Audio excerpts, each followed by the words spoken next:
ازيكم من اهلا بكم في فيديو جديد من قناة تركيا فوتوشوب. النهاردة معانا فيديو جديد من سلسلة كور اوف ديزاين عشان نتكلم على ثيم جديد وهوية جديدة، ازاي تعمل ديزاينات تكون سيمبل جميلة زي ما اتعودنا دايما. النهاردة هنطبق الديزاين اللي احنا شايفينه قدامنا ده، يعتبر يعني ما فيهوش أي حاجة أصلا، سهل جدا. فتعالوا نشوف هنعمله ازاي واحدة واحدة.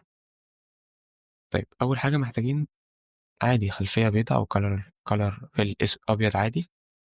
أبيض أهو تمام. هجيب صورة العبر اللي أنا هستخدمه وأكبره مثلا شوية لحد ما يبقى كده مثلا.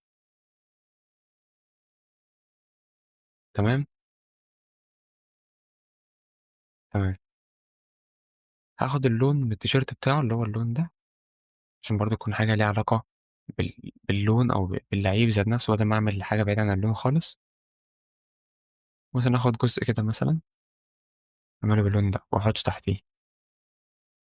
تمام. أطلعه فوق شوية بس. تمام. بس كده. ممكن أجيب من هنا صورة الملعب. أنا أجيب صورة الملعب اللي هو الأنفيلد عادي، حطيته جواه وعملته كده، ومغير الأوفرلي بتاعه يعني المود بتاعه لبين لايت. طيب هجيب الشادو. هجيب الشادو بتاعنا الطبيعي اللي بحطه تحت كل اللعيب، نحطه تحتيه كده اهو مثلا. يعني اخليه ممكن كده. تمام. ناخد واحد تاني احطه للرجل التانية، بس اقل له بس ستيشن الرجل التانية رفع رجلها عن الارض مش زي التاني. اعمل كده كلير فاضي، وانا اعمل الظل اللي هيكون تحت رجله. اغمق بس رجله شوية كده. بالظبط كده. كده بقت زي الفل. تمام. طيب هاجي على اللعيب ذات نفسه واعمل الاينر شادو بتاعنا اللي هو سايز ادوار في 51، ده هو نفس الارقام دي، مش مكبره أوي ولا قليل قوي، يعني لو نزوم كده شويه نوريك برضو ازاي تعمل ازاي، عشان هي دي بس اضاءه في الحواف. واجي ورا اللعيب اعمل اضاءه بالابيض.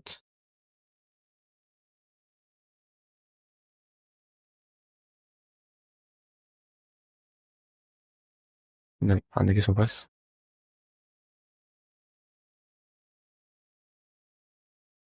طيب ايه تاني ممكن نكون عاملينه؟ هنجيب اسم اللعيب من الاسم ده بخط اسمه كالشيو عادي، كنا عليه قبل كده في فيديو.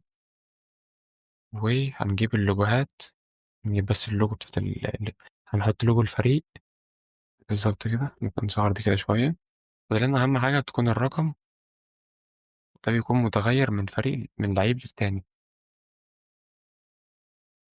ونختار الخط اللي هو ده كده، ونعمله أهم حاجة يكون بالأبيض عشان يكون باين أكنه طالع من الخلفية اللي هو البيضة للشكل فوق. طيب أعمله كده ورا. بالظبط كده.